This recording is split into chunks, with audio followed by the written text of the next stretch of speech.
state tournament before it even begins. The story of the Wheatley soccer team is actually two stories. First and foremost, the team forfeiting its spot at state after the district discovers the team inadvertently used an ineligible player in the region title game. But before that happened, it's another story from Daniel Gotera on the challenges this club faces every day at practice. Team chemistry isn't easy to come by. In no place is that more evident than in the city's 5th Ward, where overcoming obstacles is what makes the Wheatley soccer team so special.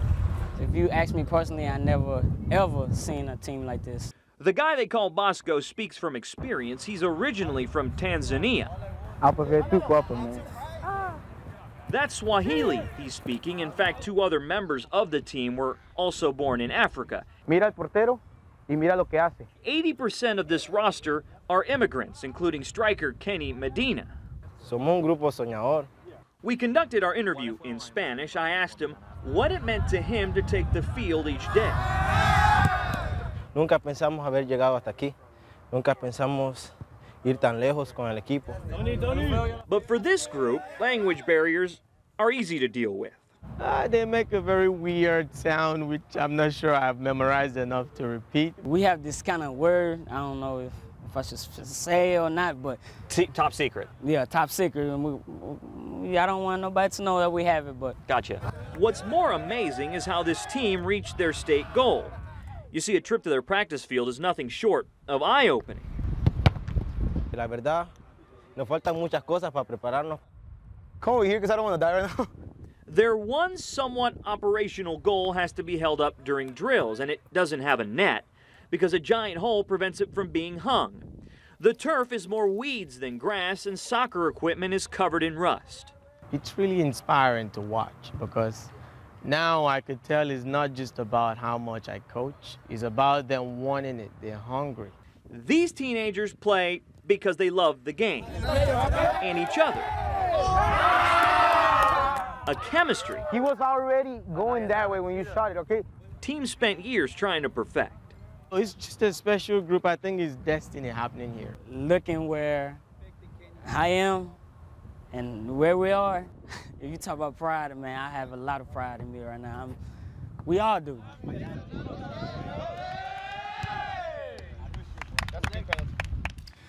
And that is the story of the Wheatley soccer team before it forfeited its spot at state. HISD says it will now determine how this all happened. A player ineligible based on, quote, an attendance boundary. All right, let's bring in Daniel Gotera, who reported this story, and Matt Musil. Guys, rules are rules, but is there a bigger question here that should the rest of the team be punished as well?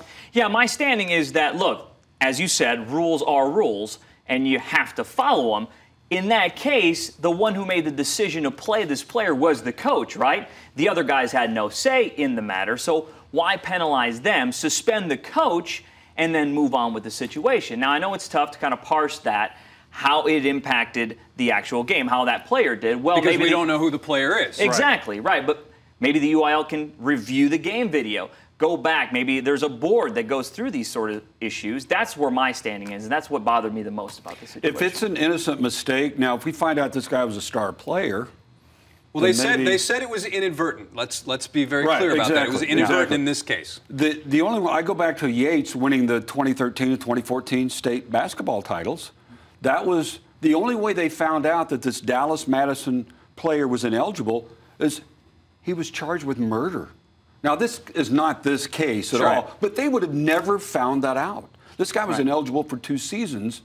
So that's what happened in that case. And you never know. I just would like to know how much this kid, what a major role he played or a minor role. But, Daniel, like the kid in Katy was a very minor role. Well, that's what I was going to point out. That Katy kid played 10 snaps. Okay, that's a minor situation, so then they should not be suspended.